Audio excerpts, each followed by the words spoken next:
2장 25절에서 26절까지 말씀입니다. 요한복음 12장 25절에서 26절까지 말씀. 신약성경 168페이지에 있습니다. 요한복음 12장 25절에서 26절까지 말씀.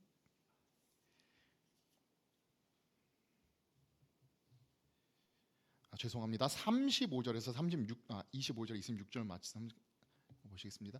의로우신 아버지여, 세상이 아버지를 알지 못하여도 나는 아버지를 알았사옵고. 12장이죠. 제가 여기 잘못 찾았습니다. 12장 25절에서 26절. 35절에서 36절 보시겠습니다.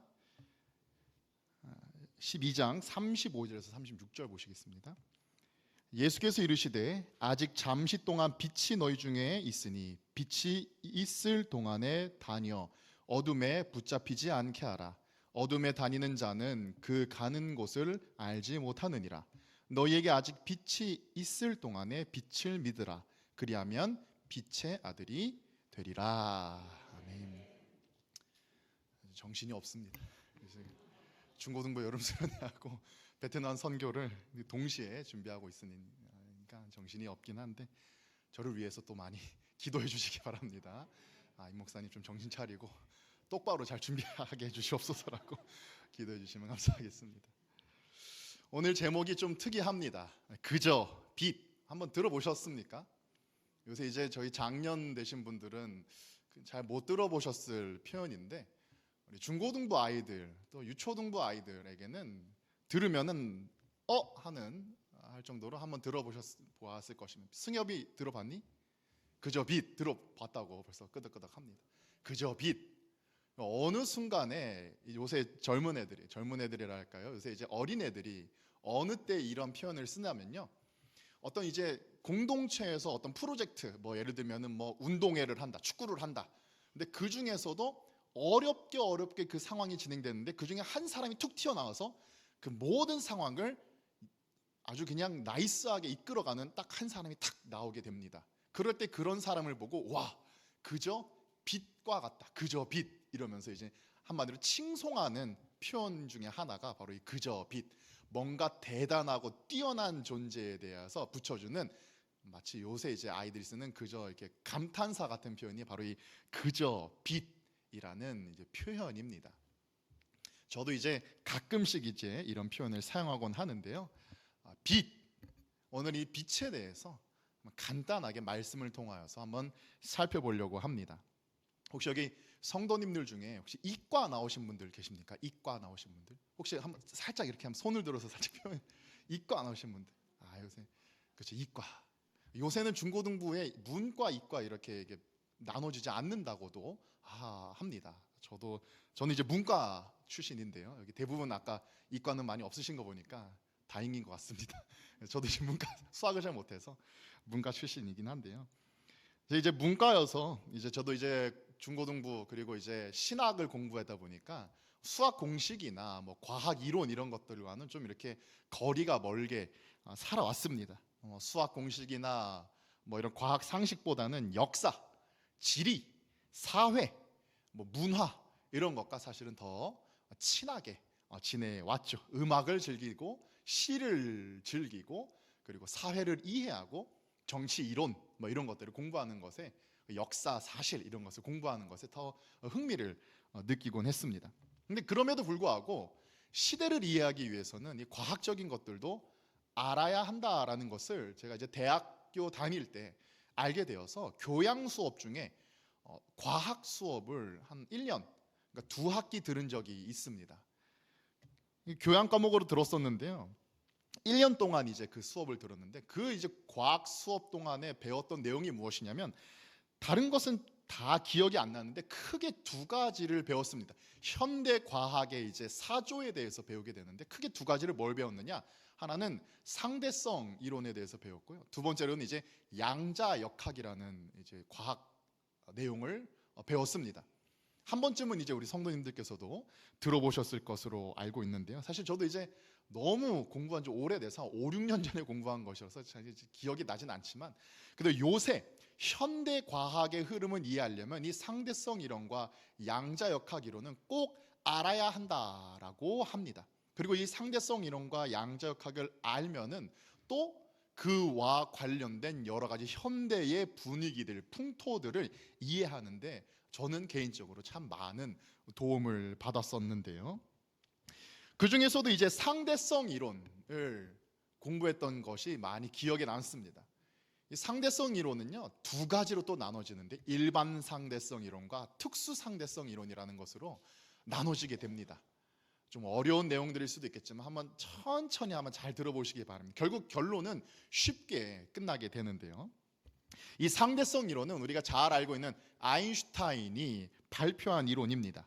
한마디로 말하면 시간과 공간은 절대적인 개념이 아니라 상대적인 개념이다라는 것이 이 상대성 이론의 핵심입니다.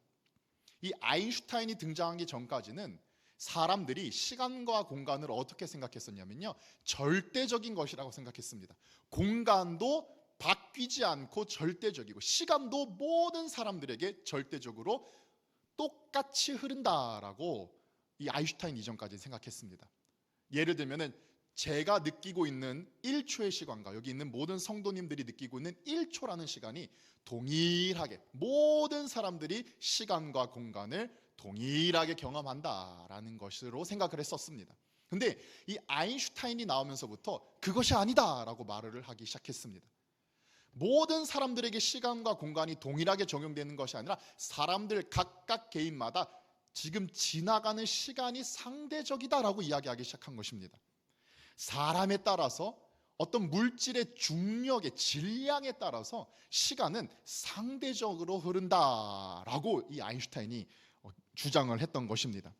예를 들면 혹시 몇 년 전에 한국에서 되게 열풍이 불었던 인터스텔라라는 혹시 영화를 한번 들어보신 적이 있을 겁니다.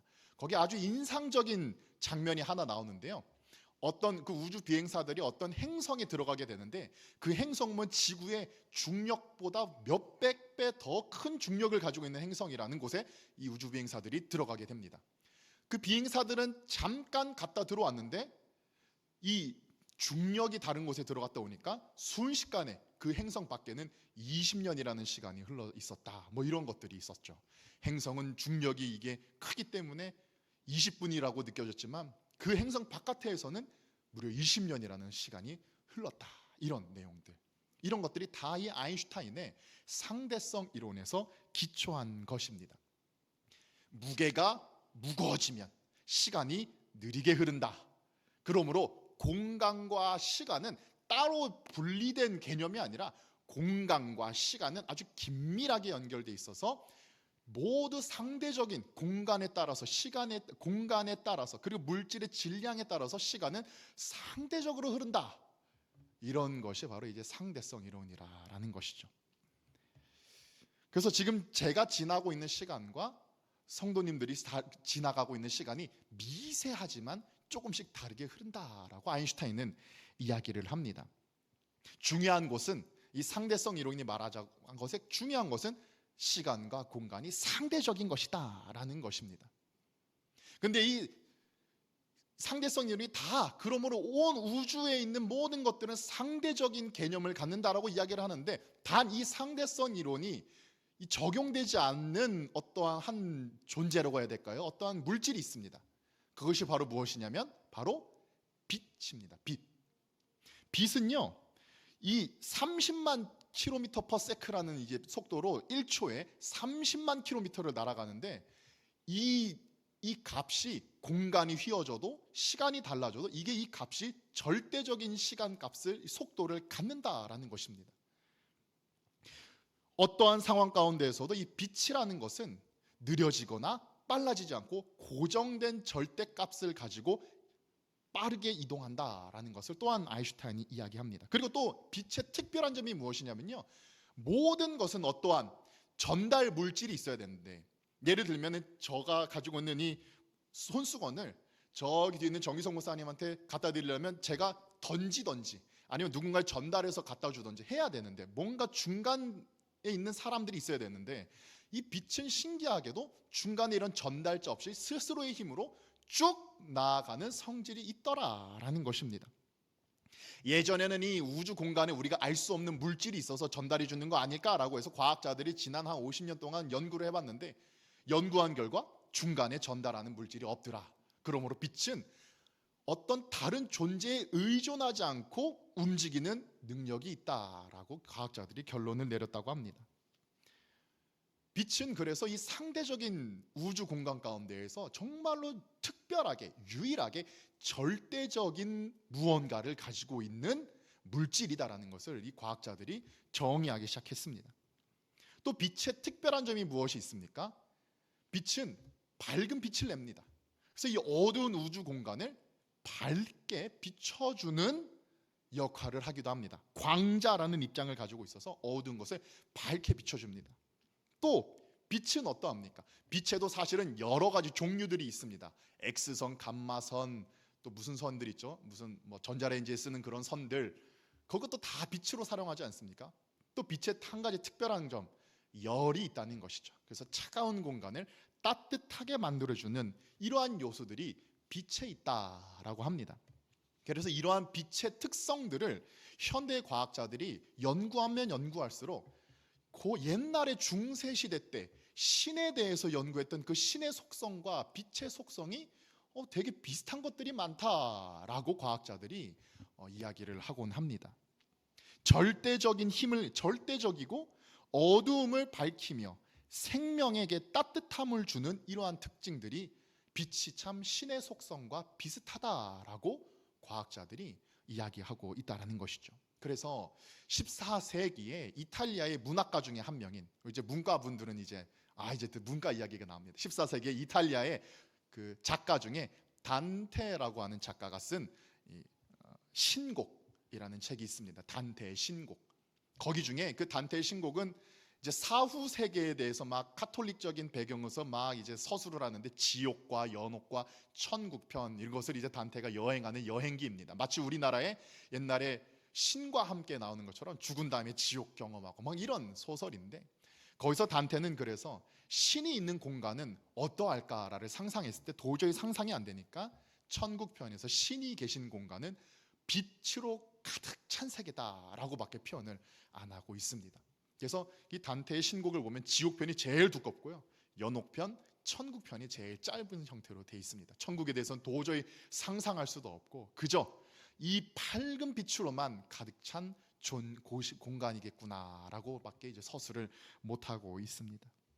이와 같이 빛은 마치 하나님의 속성들을 여러 가지 가지고 있는 특성들이 있다라는 것입니다. 과학에서 빛은 하나의 입자에 불과하지만 성경에서 빛을 이야기할 때는 보통 예수 그리스도를 말할 때가 많이 있습니다. 예수 그리스도를 비유로서 빛과 같은 존재시다라고 비유를 많이 합니다. 그래서 오늘 우리가 읽은 요한복음 12장 35절에서도 예수님께서는 이렇게 말씀하시죠. 예수께서 이르시되 아직 잠시 동안 빛이 너희 중에 있으니, 여기서 이 빛을 예수님은 스스로를 지칭해서 말씀하고 있으십니다. 빛이 있을 동안에 다니어 어둠에 붙잡히지 않게 하라. 어둠에 다니는 자는 그 가는 곳을 알지 못하느니라. 너희에게 아직 빛이 있을 동안에 빛을 믿으라. 그리하면 빛의 아들이 되리라 라고 예수님은 이러한 빛의 속성들, 빛의 특징들을 자신에게 비유로서 이야기하고 계시는 것을 볼 수가 있습니다. 빛이 이 상대적인 값을 가지고 있는 이 우주 공간 가운데에서 유일하게 절대적인 수치를 가지고 있는 것과 같이 예수님도 온 우주가 상대적으로 돌아간다 할지라도 변하지 않는 진리를 가지고 계신 분이 바로 우리 예수 그리스도시다라는 것입니다. 아니, 예수님은 절대 진리이실 뿐만 아니라 진리 자체를 만들어내신, 이 우주의 이 진리들, 질서들을 창조해내신 분이 우리 예수님이시다라는 것입니다. 어찌 보면 아인슈타인이 상대성 이론을 발견하고 여러 과학자들이 양자역학을 발견함으로 말미암아 위대함으로 칭송받다면, 그때 우리 그리스도인들은 그것을 생각해 보아야 될 것입니다. 그렇다면 그 상대성 이론이라는 그러한 법칙과 질서를 누가 만드셨을까? 양자역학이라는 과학적 사건들을, 이러한 사실들을 과연 누가 그러한 규칙들을, 그러한 질서들을 우주에 부여하셨을까? 그 부여하신 분은 누구실까를 우리 그리스도인들은 생각해 보아야 한다라는 것입니다. 그리고 바로 그러한 온 세상의 질서를 세우시고 혼돈과 어두움 가운데에서 창조의 질서를 만드신 분이 바로 우리 예수 그리스도 하나님이시다라는 것입니다. 그래서 요한복음 1장에서는 이렇게 말씀하고 계시죠. 우리가 다시 한번 요한복음 1장으로 한번 가보시겠습니다. 요한복음 1장 1절에서 3절까지 말씀에는요, 마치 창세기와 같이 창조의 이야기를 해주고 있습니다. 태초에 말씀이 계시니라. 이 말씀이 하나님과 함께 계셨으니 이 말씀은 곧 하나님이시니라. 그가 태초에 하나님과 함께 계셨고 만물이 그로 말미암아 지은 바 되었으니 지은 것이 하나도 그가 없이는 된 것이 없느니라. 아멘. 우리가 과학자들이 이 세상에, 이 땅에 있는 수많은 과학자들 이러한 진리를 발견했다, 이러한 과학적인 규칙을 발견했습니다, 자랑스럽게 말하지만 그 우주를 운행하는 규칙과 법칙을 부여하시고 만들어내시고 운행하시는 분이 바로 오늘 요한복음에서 말씀하시는 말씀이신 하나님이 그것을 지으셨다라는 것입니다. 그러므로 우리가 이것을 통해서 알 수 있는 것이 무엇입니까? 그냥 하나님께서 해, 달, 별들만 만드신 것이 아니라 해에 움직이는 법칙들과 달이 움직이는 규칙들과 사람이 숨쉬게 하는 이러한 환경들과 우주의 질서들까지도 하나님이 만드신 분이시구나라는 것을 우리가 알 수 있습니다. 요한복음을 계속 읽어보면 아시겠지만 말씀은 예수 그리스도를 가리킵니다. 여기 보시면 3절에 보시면 만물이 예수 그리스도로 인하여서 창조되었다라고 말씀하고 있습니다. 만물이 예수 그리스도로 인하여서 창조되었다. 이와 같이 예수님은 마치 빛과 같은 절대적인 기준이시면서 또한 그 절대적인 질서와 법칙을 창조하신 지혜와 지식 그리고 빛 그 자체이신 분이 바로 우리 주 예수 그리스도시다라는 것입니다.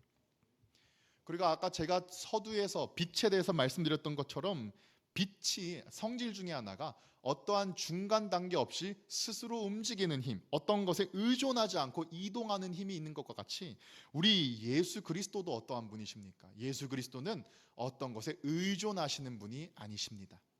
창조물, 피조물과 창조주의 가장 큰 차이점이 뭘까요? 창조주와 피조물의 가장 큰 차이점, 한 단어로만 말을 해야 된다면 가장 큰 차이점은 바로 의존성이라고 할 수 있습니다. 의존성. 피조물은 필연적으로 어떤 것에 의존해야만 존재할 수 있다라는 것이죠. 그래서 신학에서는 이러한 피조물의 특성을 절대 의존성이라고 부릅니다. 피조물은 절대적으로 무언가에 의존하지 않다면 결코 존재할 수 없다라는 것이죠. 이것이 바로 모든 피조물들의 특징이다라는 것입니다. 근데 반대로 어떤 곳에도 의지하지 않는 존재가 있다면 그분이 바로 창조주 하나님이시다라는 것이죠. 창조주의 특징은 어떤 것에도 의존하지 않는다라는 것입니다. 그래서 하나님께서 모세에게 자기 자신을 소개할 때 어떻게 소개하시는지 기억하십니까? 출애굽기 3장 14절 말씀을 읽어드리겠습니다. 하나님이 모세에게 이르되 나는 스스로 있는 자니라. 또 이르시되 너는 이스라엘 자손에게 이같이 이르기를 스스로 있는 자가 나를 너희에게 보내셨다 하라 라고 말씀하십니다. 이와 같이 하나님은 스스로 계신 분, 절대적으로 어떤 것에서 의존하지 않는 이러한 특징들, 이러한 성질을 가지고 계신 우리 하나님이시다라는 것입니다. 성도 여러분, 과연 이러한 하나님의 특징들, 이런 하나님의 성질들 의존하지 않으시며 어떤 것으로도 절대적인 빛이시며 어떤 것도 규범하시며 절대적인 기준이신 이러한 하나님을 과연 우리의 생각과 상식으로 이해가 되십니까? 어떻게 이런 존재가 존재할 수 있습니까? 그나마 이런 하나님과 비슷한 이 물질이 빛이 아닐까 생각되기도 합니다. 그런데 이러한 비상식적인 존재, 스스로 절대적인 기준을 가지고 나아가고 있고, 그리고 절대적이면서도 어떤 것에도 의존하지 않고 있는 이런 것이 꼭 하나님과 비슷한 성질을 가지고 있는 빛이 또 우리가 살아가면서 우리 주위에 항상 존재하고 있다는 것도 우리가 또 느끼고 있습니다. 빛은 언제나 우리의 주변에 있습니다. 이런 초자연적인 인간의 이성으로는 잘 이해가 되지 않는 이러한 물질인 빛은 언제나 우리와 함께 있습니다. 마치 초자연적인 존재인 하나님께서 저와 여러분과 언제나 함께 있으시다는 것과 같이 빛 역시 우리 주변에 늘 있습니다. 그래서 빛에 대해서 연구하면 연구할수록 과학자들은 초자연적인 존재의 존재 가능성에 대해서 발견하기도 한다라고 합니다. 이러한 빛과 같이 상식을 벗어나는 존재가 있는데 과연 정말로 빛과 같이 우리 인간의 상식을 초월하는 빛이 존재하지 않을까라고 과학자들이 이야기한다고 합니다. 그래서 저도 빛에 대해서 생각할 때 이러한 생각을 가끔씩 종종 해봅니다. 사실은 하나님이 아침에 떠오르는 태양빛을 통하여서 계속해서 우리들에게 자신의 존재를 계시하고 계시는 건 아닐까. 그러한 태양빛을 보면서 우리는 그저 잘 되게 해주세요, 소원이나 빌고 있지는 않은가. 오히려 우리는 그러한 태양을 볼 때에 아하, 하나님이 계시는구나 라는 것을 알아야 되지 않을까 생각을 됩니다. 우리는 하나님을 알 수가 있습니다. 먼저는 기록된 하나님의 말씀인 성경을 통해서 우리는 하나님을 알 수 있습니다. 두 번째로는 그렇게 기록된 성경인 하나님의 말씀을 통해서 하나님을 알게 된 우리는 이제 자연을 볼 때에 그러한 자연 만물들을 통하여서 또한 하나님의 살아계심을 우리가 알 수 있다라는 것입니다. 그래서 신학에서는 계시란 하나님이 자신의 존재를 드러내시는 이런 것을 계시라고 하는데, 신학에서는 계시를 두 가지로 정의합니다. 첫 번째, 특별한 계시가 있다. 그것이 바로 성경이다. 두 번째 계시가 있으니 그것은 바로 자연 계시가 있다. 일반적인 계시가 있으니 바로 자연을 통하여서 하나님이 우리에게 자기 자신을 드러내신다라고 이야기를 합니다. 그래서 다윗이 시편에서 그와 같이 자연 만물들을 통하여서 하나님께 영광을 돌리는 것 아니겠습니까? 이 외에도 빛은 예수님과 정말 많이 닮아 있습니다. 빛과 같이 어둠을 몰아내시는 분이시며 빛을 비추어서 죄를 드러내시기도 하시고 돌이키기도 하시며 또 상처받고 외롭게 차가워버려서 굳어있는 마음들을 따뜻한 빛으로 녹이시는 분이 바로 우리 하나님이시며 살아계신 분이시다라는 것입니다. 예수님은 오늘 말씀에서와 같이 그저 빛과 같은 분이시다라는 것입니다. 근데 문제는 이 땅에 빛만 있다라는 것은 아닙니다. 이 땅에 빛이 있으면 또 무엇이 있습니까? 어둠이 있습니다. 어둠에 대해서는 창세기에서 찾아볼 수 있는데요, 어둠의 존재는 우주가 창조되기 이전의 상태에서도 확인해 볼 수 있는데, 창세기 1장에서부터 이미 어둠의 존재 그리고 어둠의 특징들에 대해서 알려주고 있는데, 한번 우리 창세기는 찾기가 쉽죠? 창세기 1장 2절로 한번 가보겠습니다. 예수님이 빛과 같은 존재라면 우리는 어둠과 같은 존재인데, 그와 반대되는 우리 인간은 어둠과 같은 존재인데, 그 어둠에 대한 특징들이 창세기 1장 2절에 있습니다. 땅이 혼돈하고 공허하며 흑암이 깊음 위에 있고 하나님의 영은 수면 위에 운행하시니라. 땅이 혼돈하고 공허하다. 예수 그리스도의 빛이 비춰지지 않는 우리의 모습과 얼마나 닮아 있습니까? 무엇을 먹어도 채워지지 않는 공허함, 무엇을 하여도 채워지지 않는 만족감, 순간적인 쾌락을 위하여서 온 평생을 바쳐야 하는 인간의 공허함, 이러한 공허함이 바로 우리 인간의 어두운 모습들 아니겠습니까? 혼돈합니다. 무엇이 진리인지 알지 못하고 무엇이 옳은 길인지 결코 알지 못하는 존재가 바로 우리 인간이지 않습니까? 마치 이삭이 자신이 곧 죽을 거라 생각했지만 무려 50년이나 살았고, 그리고 또한 오늘 이 시대에 수많은 나라들이 어느 곳으로 가야 할지 몰라서 혼돈 속에서 나라와 민족들이 계속해서 분란하고 있는 모습들은 인간이 얼마나 혼란한 존재라는 것을 잘 보여주고 있는 모습이지 않습니까? 그 똑똑한 사람들이 모인다고 하여서 결코 절대적인 빛과 진리를 도출하지 못하는 것을 우리는 이 현대, 특별히 정치를 통하여서 보고 있지 않습니까? 이와 같이 우리 인간은 어둠과 같이 공허하고 혼란스럽고 방황하는 모습이 바로 우리 인간의 모습이지 않습니까? 우리가 또 어둠이라는 것을 무엇을 통하여서 알 수 있습니까? 어둠은 다른 것을 비추기보다는 다 빨아들입니다. 어둠의 특징, 검은 어둠의 특징은 무언가 빛과 같이 다른 것을 밝혀주기보다는 다 빨아들이며 나를 채웁니다.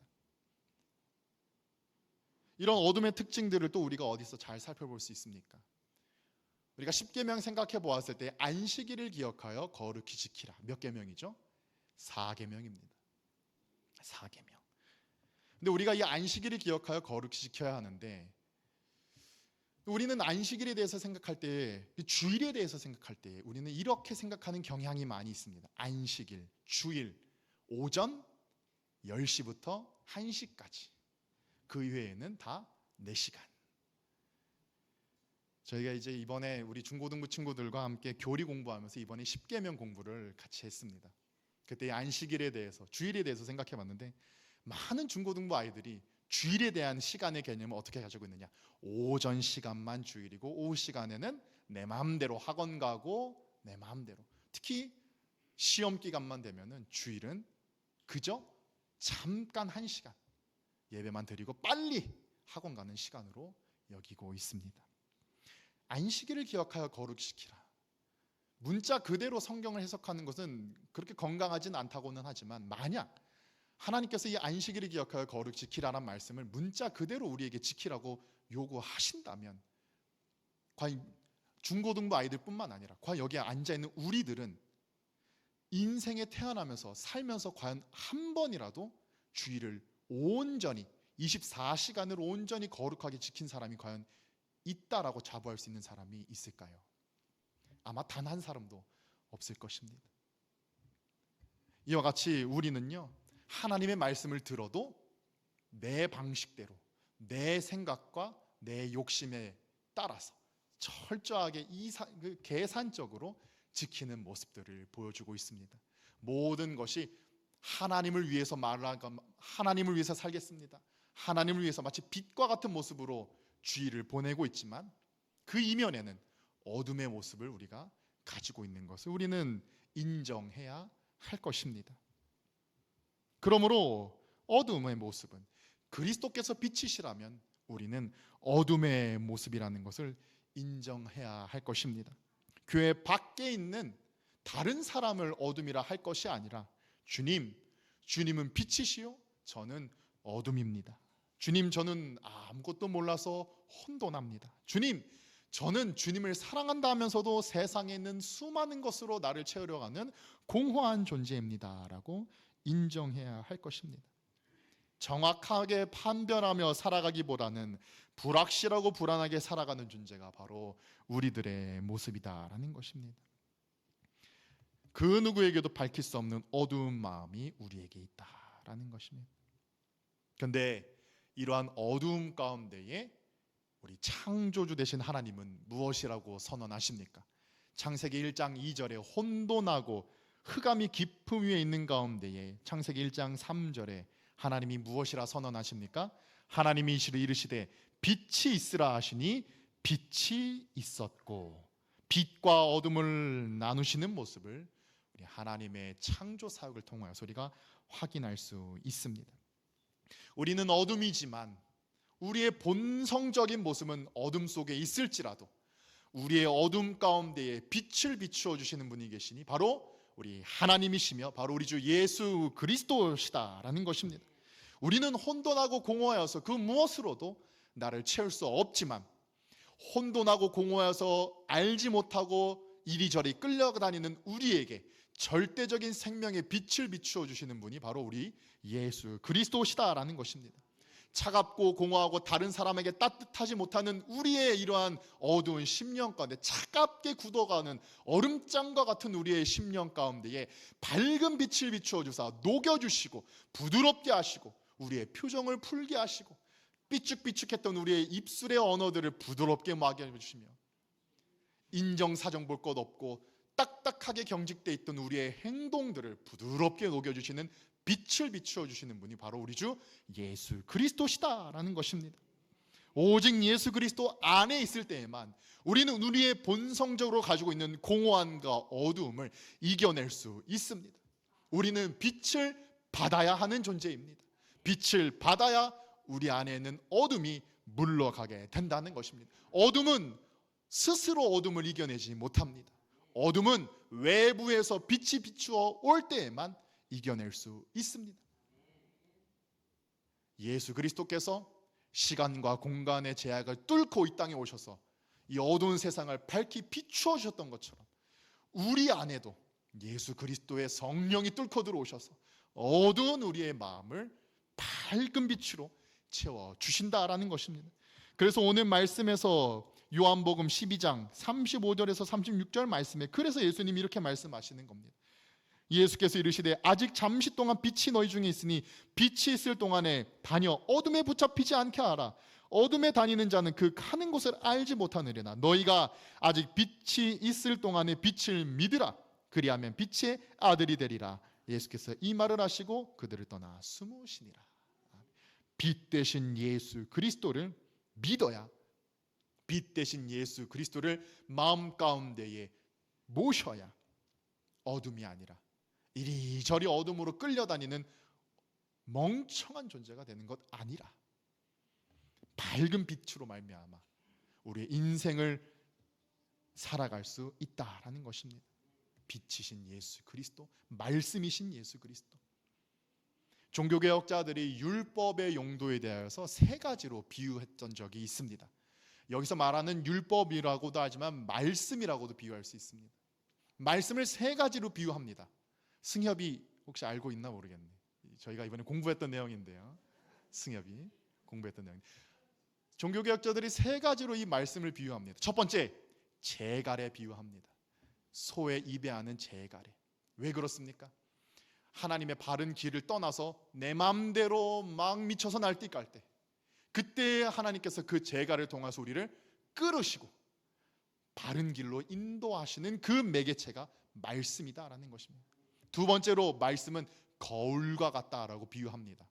왜 그렇습니까? 말씀 앞에 설 때에 내 얼굴에 뭐가 묻었는지, 내 옷차림이 어떠한지, 더러운지 깨끗한지, 나는 내 생각대로는 깨끗하다 생각했지만 거울 앞에 설 때, 말씀 앞에 설 때 나의 더러운 모습과 온전치 못한 모습이 다 드러나게 된다라는 것입니다. 그리고 말씀의 용도 세 번째가 바로 빛입니다. 주의 말씀은 내 발의 등이요 내 길의 빛이 나이다. 우리가 인생길 살아갈 때 우리 그리스도인들은 사실 정답지를 가지고 살아갑니다. 바로 말씀, 예수 그리스도라는 정답지를 붙들며 살아가는 존재들이 바로 우리 그리스도인들입니다. 예수 그리스도께서 가신 그 길을 따라, 세상 사람들은 알지 못하는 예수 그리스도의 그 좁은 길을 따라, 빛 대신 예수 그리스도를 따라 저 앞서 가셔서 이미 우리에게 밝은 빛을 비추어 주고 계시는 그 그리스도의 빛을 따라 오늘을 어둠 가운데가 아니라 빛 가운데에 밝게 살아가는 사람들이 바로 우리 그리스도인들이다라는 것입니다. 그러므로 여기 계신 우리 모든 성도님들은 더 이상 어둠 속이 아니라 참된 빛 대신 예수 그리스도를 믿음으로 붙들고 표대를 향하여서, 저 표대에서 밝은 빛으로 우리를 비추고 계신 예수 그리스도를 향하여서 좌로나 우로나 치우치지 아니하며 바로 보며 그 밝은 빛을 따라 오늘도 뚜벅뚜벅 그 빛을 따라 살아가게 되시기를 간절히 소망합니다. 기도하시겠습니다.